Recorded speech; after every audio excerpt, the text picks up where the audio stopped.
a wrong turn. And I think I'm not going to be able to get out before the sunset. Because it was cold. I was very stiff. That's all the view of snow views. Okay. My name is Nordfors. I am the drone team coordinator for Weber County Search and Rescue. When the search and rescue team was first called out, the first big struggle, of course, is finding the people that we're searching for. Back years ago, search started off with us receiving a call out, then we would show up to the scene. We might have a place last seen and some sketchy information about where the patient was, and then we would start to assemble our search based on pen and paper search theory. We had an application for Kyle Nordfors to join our team, and in 2018 we brought him on board. And to be honest, at the time we felt like we were behind the curve when it came to drones. And we quickly changed that around with Kyle's help. And we are one of the leading search and rescue groups in the nation right now for using drones.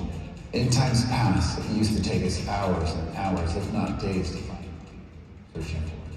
But with today's technology, that time is being cut in half, and we're finding them a lot faster. We found out very quickly the value of what a drone can do to a search and rescue team, and how it helps in so many aspects.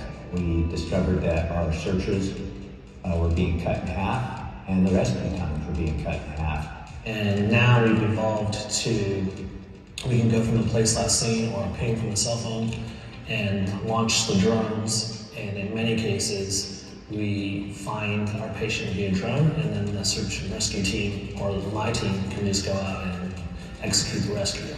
The greatest example we have, one of our most recent searches, was a snowboarder up in Nordfors who went missing. Took the North Gate over here at Nordfors Park, and I went about 3 miles in, and I was feeling pretty good that day, so I thought I was going to admire. I understand. Do you know what trail? So there's a lot of trails that kind of come up of Nordfors Park.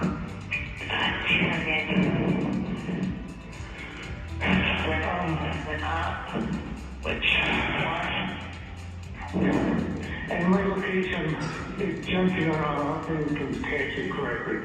But south of Copper Springs, about halfway out. And he stated that he was lost. When we tried to reach back to him, we had no cell signal anymore. We couldn't make contact. So we had a general area. The teams arrived at the parking area or the command center area and were set up, and within 10 minutes, the drone had location on it. So at first the drone was really high, and I wasn't sure if you really see me at that time, so I started waving a little bit just to try to make myself more visible. After a while, the drone started lowering its height a little bit, and that's when I knew that it actually seen me, so I felt a little relief, knowing that I was actually found. After that, teams were sent out, and with the drone on scene, there's no more guesswork on where this guy is. They knew exactly where he was because the drone was directly above the missing person. And so the rescue teams and the snowmobile teams got to him fairly quickly. The drone went one step further and started plotting out the way out for everybody. We knew that it wasn't safe to go back up the mountain, so we had to find a way out. And the drone team started working on possible ways down the mountain. And we were able to plot that into a program that we use, and we're able to send that to everybody's phones.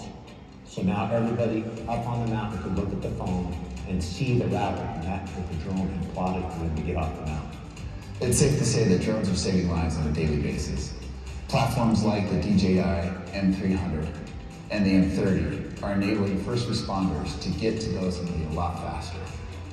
What this does is that it makes the rescues a lot more efficient, and thus making the search and rescue efforts a lot safer for the rescuers as well. So it's time and time again that we're evolving with this program, finding new ways to use it, and it's just simply awesome what it's doing for Weber County Search and Rescue.